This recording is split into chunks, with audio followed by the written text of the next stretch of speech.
after Easter. On Easter morning, there won't be Sunday school because we'll have a sunrise service and then breakfast and then the worship service. So we'll either finish Acts next week or the week after. But so we've broken this up into 3 sections over the last probably been close to 3 years, and it's been a fruitful study. So we'll get right into it. Just to bring us back up to speed a little bit, Paul has really since chapter 21 or so, he has been working through these false accusations and these legal trouble with the officials in Jerusalem, and has brought him through several Roman officials. And then even in the last chapter, last 2 chapters, we saw him interacting with Herod Agrippa and his wife, Bernice. And he is appealed now as a Roman citizen all the way to Caesar. And since he appealed to Caesar, they said to Caesar he will go. And we learned that, of course, it was God's intention that Paul was going to go to Rome. He had been told that he was going to go to Rome. So he knew that all along. At the end of chapter 26, there was this little snippet where Agrippa said if he had not appealed to Caesar, he could have been set free. In other words, all this trouble could have been over, but that was not God's intention, and it was not Paul's intention to just give up. He knew where he was headed. And we've seen God preserving him through various means, and also offered him many opportunities to share the glorious gospel of Christ. And that won't be the last time that we see that in Paul. So let's pick it up in chapter 27 and read verses 1 through 12. Somebody want to read those verses to get us started? Chapter 27, 1 through 12. Dennis? When it was decided that we would sail to Italy, almost a lot of prisoners were handed over to a centurion named Julius, who belonged to the Citadel Regiment. We ordered a ship from Anthrapy about to sail for Port along the coast of the province of Asia, and we put out to sea. Aristarchus, a Macedonian from Thessalonica, was with us. The next day we landed at Sidon, and Julius, in kindness of Paul, allowed him to go to Spain so they might provide for his needs. So there we put out to sea again and passed to the lee of Cyprus because the winds were against us. When we had sailed across the open sea off the coast of Sicily and Pamphylia, we landed at Myra in Lycia. There the centurion found an Alexandrian ship sailing for Italy and put us on board. We made slow headway for many days and had difficulty arriving off Cnidus when the wind did not allow us to hold our course. We sailed to the lee of Crete opposite Salmone. We moved along the coast with difficulty and came to a place called Berehaven in the town of Lestia. Much time had been lost, and sailing had already become dangerous because by now it was after the day of atonement. So Paul warned them, "Men, I can see that our voyage is going to be a disaster from great loss for the ship and cargo, and for our own lives also." But the centurion, instead of listening to what Paul said, followed the advice of the pilot and the owner of the ship. Since the harbor was unsuitable for wintering, the majority decided that we should sail on, hoping to reach Phoenix and winter there. This was a harbor in Crete, facing both southwest and northwest. Okay. Thank you, Dennis. So in this chapter, there's a lot of geography, there's a lot of sailing lingo, there's a lot of details, and that's necessary for the story. I don't want us to miss, some of the meat in the story because of all that. In fact, if we go back to how really when we started this study, we pointed out that Luke, as an author, was a very detailed author. He was an educated man, a physician of his day, and that comes out in the kind of details he gives.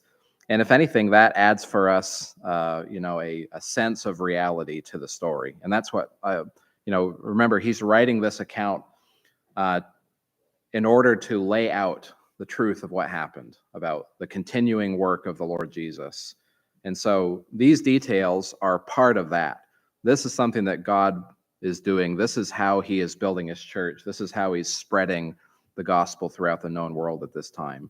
So, we might be, some more than others could be disinterested in the details, but at least keep them in the back of our minds that this is part of the reality of this story. But a few things. To start off, in verse 1, what clues do we get about who was going to be on this journey?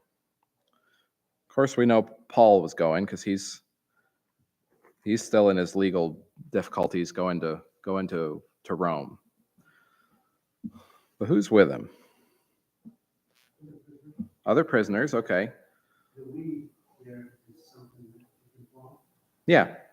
So yeah, we've got other prisoners. Of course, we have named a centurion.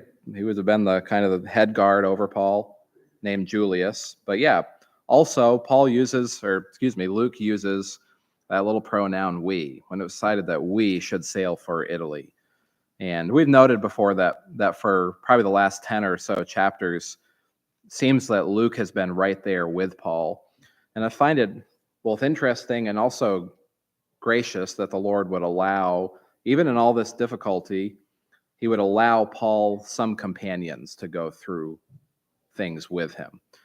You know, we read the story often, and of course we focus on the main character, the Apostle Paul himself.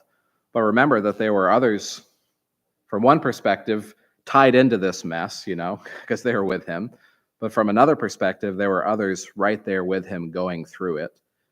I don't know the details of how this worked, whether Luke and other companions were also implicated in the legal trouble, or whether they allowed Paul to have his companions. Many people believe that Luke, as a physician, was not only a friend companion to Paul, but a real helper for him in some physical ailments that he had. But this is, I think, a picture of God's grace, that even though his other companions, they're going through the mess as well, but they're in it together. I just thought that was a good thing to point out. Any thoughts there? I'm reminded of times when I've been happy to have companions in the same mess that I am in. It's interesting that God provides the ministry. He brings the people around, or he, in various ways, tells us to go find people. Yeah. It says right here, you're going to have a bunch of people on this boat, Paul. Right. Don't know if God said that to Paul, but Luke got the message, and I'm sure, if you, in ministry, if you just look around, sometimes things can take shape, and whereas before it might have been, oh, woe is me, things aren't happening here. And that always happens outside of the church, when we get off by ourselves. Yeah. Am I ever going to witness to anybody? Or something like that. Or am I ever going to have the courage to witness to somebody? But God just brings, he fills in these details. Yeah. Yeah. And he reminds us too, it's like Elijah and the prophets of Baal. After that, he went and, hid in the cave from, why can't I remember the evil queen's name? Jezebel. Yeah. And, he's woe is me down in the dumps, and God gives him two things. He gives him food, which sometimes we need when we're down in the dumps. But he also reminds him, hey, you're not the only one. There are many, many, many people who have not bowed the knee. So we need companions like that. And we see that again, because as Dennis was reading down, we get down to verse number 3. It says the next day they put in at Sidon. Well, first, should back up. Verse number 2, it gives us another name, a guy named Aristarchus from Thessalonica.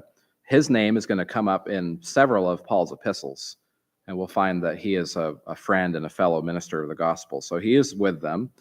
And then they land at a port in Sidon, and Julius, so he's the centurion, he's the Roman guard over Paul, probably with helpers, but he's the head guy. It says he treated Paul kindly and gave him leave to go to his friends and be cared for. So there's friends with him, most likely Luke, also Aristarchus, maybe a couple others. But in Sidon, there seem to be friends in that city as well. He actually got off the boat. Yeah. He had a, if this was a cruise, he had a little port day or whatever they call that. But what is that? This is reading between the lines, but what then can we surmise about this city, Sidon, if Paul's got friends there?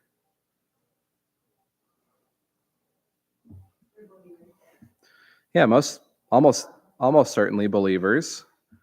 And, well, we hadn't read anywhere in Acts or in any of the other epistles where Paul traveled to Sidon. Now, it's possible that he did go there. It's possible that he stopped in and we just didn't read of it. That's very possible. It's also possible that some of these believers might have been travelers to Jerusalem on Pentecost or something like that, for instance, and had spread back into their home city. Either way, this is a picture of just how the Lord was working to build his church. And that even at this, Paul didn't know they were going to stop there. Nobody maybe knew except the shipmasters. And by the way, this would have been most likely a grain ship. That was the biggest trade across the Mediterranean Sea in those days. So this wasn't the Roman, prison ship that regularly shuffled back and forth convicts from various places. They would have just asked to jump on board, with Roman authority, this grain ship. And so this was just one of their stops along the way. And lo and behold, God had there some of his children to encourage and help Paul.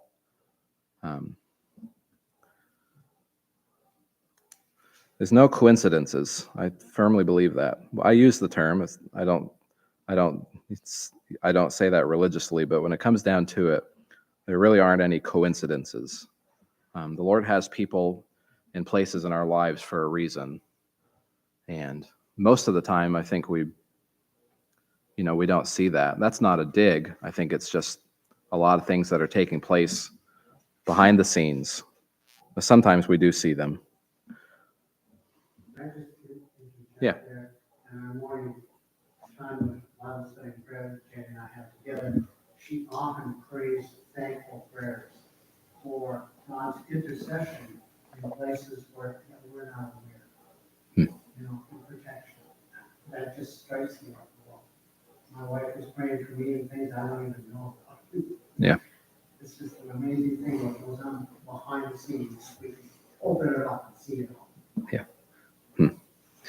I remember this is just a little story, wasn't life or death, but it kind of felt like it at the time. I was probably 16, and my brother, Dan, was at that point living in Virginia, and somebody else very important in my life also lived in Virginia. She is now my wife. So I traveled somewhat regularly in my off time back and forth. I would go down there, stay at my brother's house, really to visit Lizzie. And I would do odd jobs and stuff for people in the church down there to pay for my trip and stuff like that. Well, this was winter time, and I was flying back from Richmond and supposed to fly to Burlington, and there was a terrible snowstorm. No planes could land in Burlington, so the plane touched down in, I want to say Newark. I can't remember exactly where. So here I am. I'm 16. I wasn't a scaredy cat kid, but I'm 16, and I'm in JFK Airport. Okay, how am I getting home? Like the storms, it's a good old nor'easter, so no planes are going anywhere, and I can't rent a car. What am I going to do? Find a bus? My mom, of course, she's absolutely frantic at home. Just beside herself. I'm probably going to get mugged and die in New Jersey, because that's what happens in New Jersey, apparently. Well, lo and behold, I'm just in the concourse, and I was on the cell phone. I had just hung up talking to my mom, and I turned around, and here comes down the concourse 2 guys that I know that were on a different flight that was also supposed to go to Burlington, and theirs, of course, got canceled, and had no idea that they were even traveling, and they were in their 20s at that point. So that obviously immediately was like a big sigh of relief, because at least, again, I'm in this mess with somebody I know. And then they ended up renting a car, and we drove in a snowstorm from, what could have been 6 hours, probably took, 10 or 12 hours, but we made it. We made it home. And who could have planned that, right? And again, that wasn't actually life or death, but it's just one of those times where the Lord had somebody there, and he's got people. He's got people, and we need them. I'm learning that. I'm still learning that. But any other thoughts there? We can keep going, but You think maybe that's why the scriptures so clearly point out the necessity for church family? Yeah, absolutely. We need somebody that represents family in the spiritual realm. Absolutely. Very much need that. Yeah. And this is the Lord often seems to do this, but this is going to come up in our passage in Ezra today as well. This kind of some of these themes. So he's reminding us of this for sure. Well, a little detail as we go on. We'll get into the next section, but before we do, Luke gives us a clue of the time of year that they are sailing. And if you look at verse number, excuse me, where was it? I did not jot it down. Oh, verse number 9. Okay, it said, much time has passed. The voyage was now dangerous because even the fast. Now, this is the ESV translates it as fast. It's variously translated, but in some versions it brings out what the meaning is, and it's the Jewish feast of the Day of Atonement, and that gives a little timestamp that this was in early fall, probably the beginning of October. Maybe it's past, so maybe mid-October. And again, that doesn't mean much for me for sailing. I've not done much sailing, but essentially what it is saying is this was no sailing time on the Mediterranean Sea. This was find a safe harbor and hang out until springtime because things aren't going to go well. So that's interesting because when we read verses 10, 11, 12, Paul has, hey, look, I perceive that this voyage is not going to go well, which I think partly is, maybe the Lord giving him some insight, but it also might be partly like, don't you guys know what time of year it is? Should we really continue all the way to Rome in this time of year? And that's maybe foreshadowing in the story because the next section we read of a storm. So let's read. I'm going to read verse 13 through 20, and then if somebody wants to read 21 through 26. So I'll start reading, and then if somebody can just pick it up when we get to 21. Now, when the south wind blew greatly, supposing they had obtained their purpose, they weighed anchor and sailed along Crete close to the shore. But soon a tempestuous wind called the northeaster struck down from land. And when the ship was caught and could not face the wind, we gave way to it, and we were driven along. Running under the lee of a small island called Clauda, we managed with difficulty to secure the ship's boat. And after hoisting it up, they used supporters to undergird the ship. And fearing they would run aground on the Syrtis, they lowered the gear, and thus they were driven along. Since we were violently storm-tossed, they began the next day to jettison the cargo. And on the third day, they threw the ship's tackle overboard with their own hands. And when neither sun nor stars appeared for many days, and no small tempest lay on us, all hope of our being saved was at last abandoned. If somebody wants to pick it up, 21 through 26. Since they had been without food for a long time, Paul stood up among them and said, men, you should have listened to me and not have sailed from Crete and incurred this injury and loss. Yet now I urge you to take part, for there will be no loss of life among you, but only of the ship. For this very night there stood before me an angel of the God to whom I belong and whom I worship. 23? Go through 26. Okay. And he said, do not be afraid, Paul. You must stand before Caesar. And behold, God has granted you all those who will sail with you. So take heart now, for I have faith in God that it will be exactly as I have been told. But we must run aground on some island. Okay. All righty. So to summarize, verses 13 through 20, it's not sailing time on the Mediterranean Sea. And not only was it stormy, but this was a bad storm. So much so that, I mean, they're tossing the cargo off. So again, this was most likely a grain ship. So they've got precious cargo, food. They're tossing that off. They're trying to tie up their little skiff, their getaway boat. That's seems to be probably battering the side of the ship. They're undergirding the ship. Some translations say that they're tying ropes around the ship in order to try to hold the hull from breaking apart in the waves. So these are just some clues of how bad it really was. Even to the point where in verse 19, they throw the ship's tackle. So like their extra ropes and all this stuff, they throw it overboard just to try to get any extra weight off that they can. And to top it all off, it was a dark storm. The sun nor the stars appeared for many days. It was those dark storm clouds and a bad storm. And what was there? So we get to the end of verse 20. What is the talk about crew morale? What is the morale on this ship?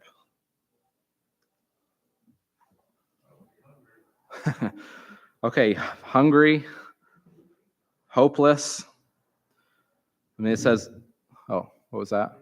Abandoned. Yeah, it was a bit low. Yeah, they were, all of our hope of being saved was at last abandoned. So they had, basically wholesale just given into the fact that we are going to shipwreck, we're going to crash. It's going to be every man for himself type of deal. Verse 21, kind of like Elijah and the prophets of Baal, food comes into the story again. Paul says, hey, it's been a long time since you've eaten. So he uses that opportunity to get their attention. And he says, you should have listened to me and not set sail from Crete and incurred this injury and loss. But now I urge you to take heart, for there will be no loss of life among you, but only of the ship. For this very night there stood before me an angel of the God to whom I belong and whom I worship, and he said, do not be afraid, Paul. You must stand before Caesar, and behold, God has granted you all those who sail with you. Okay, so what's the message that would improve outlooks if they believed what this guy was saying? It's right. The ship's going down. Now I find this interesting because, back in verse 11 and 12, or 10 and 12, and then again here in verse 21, Paul's like, hey, listen to me, we shouldn't sail. And again, like, you should have listened to me, we shouldn't have sailed. But yet at the same time, here's this message from God that, by the way, you're all going to be fine. The ship's going down, but you're going to be fine. And I don't know, it's hard to read between the lines and say, was it just intuition that said, this is a bad idea? Should they have listened to Paul just because it was a good idea, or was this a message from God? It doesn't say that, but we do. Oh, go ahead, two of you, but Matt. One word I think is key is I perceive. I perceive. So it seemed like he was basing it on experience. He had a lot of sailing experience. He'd been shipwrecked. And so it sounds like, the way I read it was his gut told him first. Right. Bad idea. Storm's kicking off. Yeah. Then, they hear you. And then it seems like the angel one came and provided prayer. Yeah. When he's already perceiving that. That's a good thought. Mickey, you had.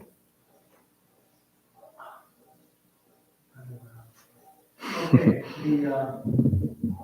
the beginnings of, Paul had the opportunity now, was given the opportunity by Christ, by the Lord, to give instruction based on what they wouldn't listen to before.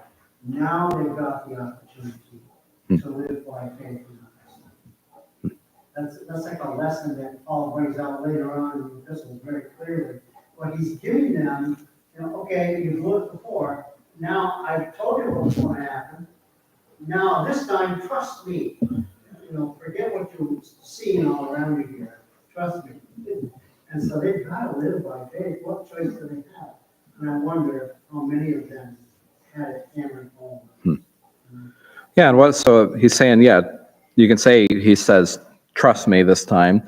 And what does he give? What's the backbone behind that?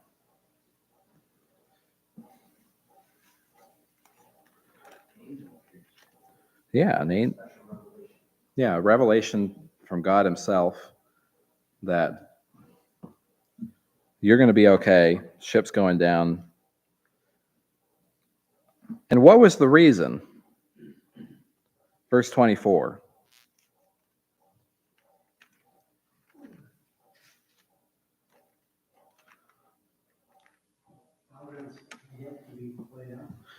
So the angel says, don't be afraid, Paul. You must stand before Caesar. In other words, you're not going to die because you got to go to Rome.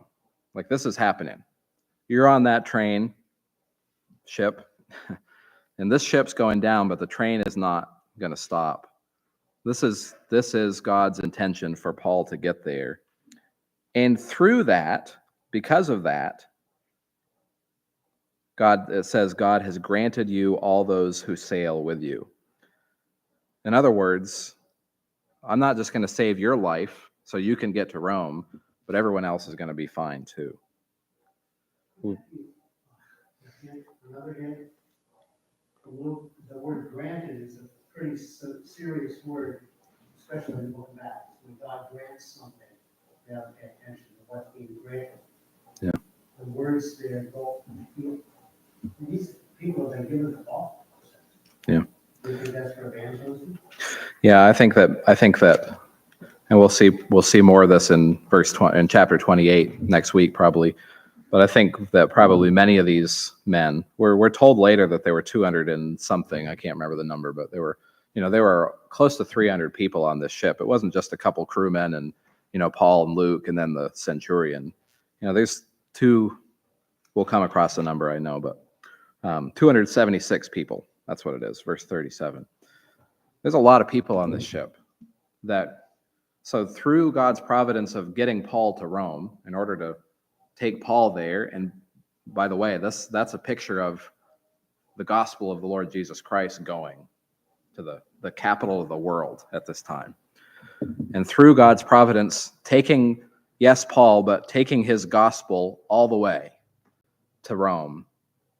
In this, we have this little picture of, by the way, all these people are going to be saved because of that. And yes, their lives physically saved, but probably there's reason to believe that many of them believed in what Paul says here, the God to whom I belong and to whom I worship. What an amazing picture of providence. Then this is how it works most of the time, is just in day-to-day life. We could ask and wish, for a case like this, well, Lord, if Paul's got to go to Rome, can't you just, you walked through a wall, Jesus, and there was no door there. So can't you just put Paul in Rome, And people are going to lose money on all this grain that they dumped overboard, and the ship's going down, and grown men are fearful for their lives, but that's typically not how providence works. It's a lot of normal things, sometimes bad and difficult things, and yet in it and through it, we see God's hand clearly working for his kingdom and for the good of his people as well, and bringing other people along the way. Yeah, absolutely. Friday night with a bunch of cousins who are hostile to the Lord. And I just love the way Paul said this, because he said, like you said, of the God to whom I belong and whom I worship, is acknowledging that you guys might have other gods, you might worship other ways, but this is my God.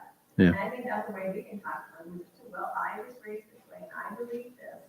I can see where you might believe something different, but this is, and then give why you believe. So I've been thinking about how I know certain things that come up with them. I never really had much time to think about it. I just really think that in other places in Acts to, we've been sensitive that other people are not going to do other things. And you got to be sensitive to that and start playing with that, so. Right.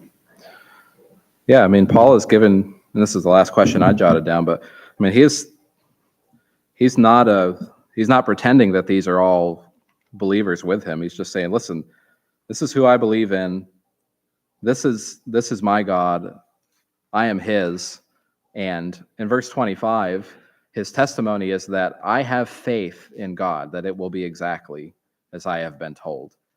In other words, you know, my God is the kind of God that does what he says he's going to do. So take heart. Yeah, that's an encouragement there.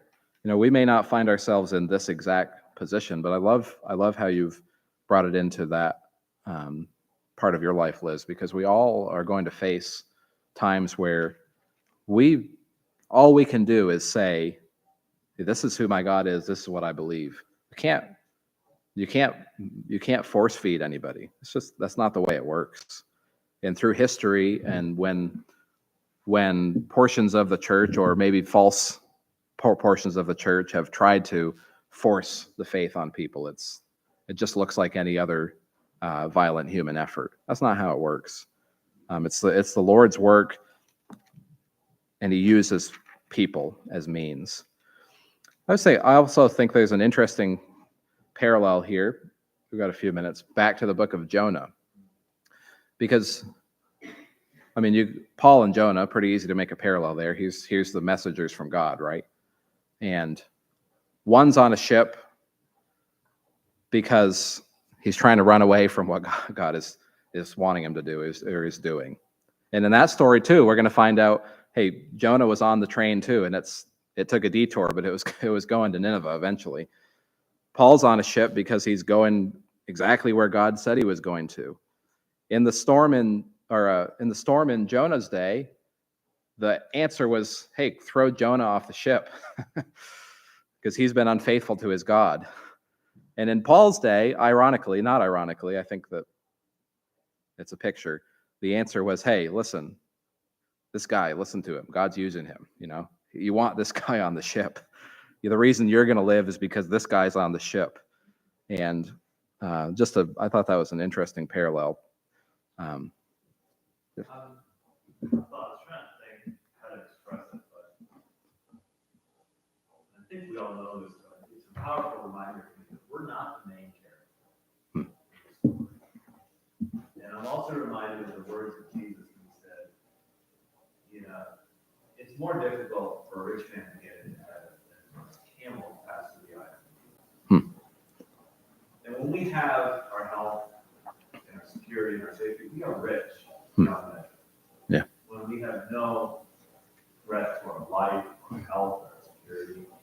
But when your car is doing 360s down the road, you can't stop it, or your ship is getting ready to sink. Right. Or you're facing terminal cancer. I mean, that is not an incident. That is not an obstacle that we have to miraculously overcome for God's kingdom. That is part of his plan many times to display his power and to strip us of our wealth and turn our hearts to him. Does that make sense? Yeah, it does. I just need to be reminded of that it's, you know, this is the process that he's chosen. It's not an obstacle to the furtherance of the kingdom. It is how the kingdom is furthered, you know? Yeah. It's not like God is so powerful he can overcome all. It's God orchestrates all. And I don't always like it. I'm not always cool with that. Yeah. But sometimes he's going to run that tree, he's going to run that car in the street, he's going to ground that ship. He's going to hook me up to the machines and chemo. And this process is going to be how the wealth is stripped away, the heart is turned. We stand before Caesar, you know? It's just interesting. We're Yeah. not the main character God is. Right. It's the furtherance of his Yeah. kingdom. So Well, that's good. And I was thinking along those lines too, that, you know, within those times where God brings and orchestrates these moments in our lives, it is an opportunity for us not to be the main character and for testimony to come out for God's glory. And, that's what it does in this case as we read, if we'll read on. And I was just thinking by way of application for us individually and as a group, we ought to pray that we are the kind of people that others see, not because of us, but they see, hey, that's the kind of attitude I want to have when my life goes south, or that's the kind of faith I want to have when things don't seem like they're making sense, or that's the kind of person I want on my team when, it's the bottom of the ninth and the bases are loaded. And, it's, what do I mean by that? I mean, I kind of a little bit in a righteous way jealous for a testimony that gives that kind of glory to God, that people will be able to visibly see, not, hey, those are amazing people, but there's something going on there, there's something going on there, and it points way beyond us. And of course, that's the whole story of Paul's life and book of Acts. And it's really our story as well, but may the Lord grant opportunity for that to be seen in our lives. Well, we're about out of time, but any last thoughts or closing?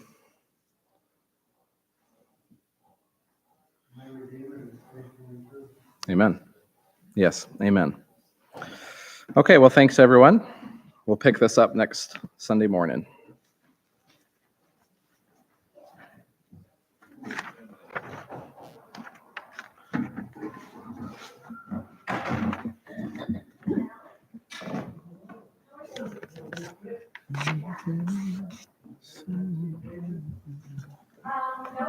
Oh, that David. How do you? I called Dennis and said, yeah, go see David. And my brother David. That's okay. So where the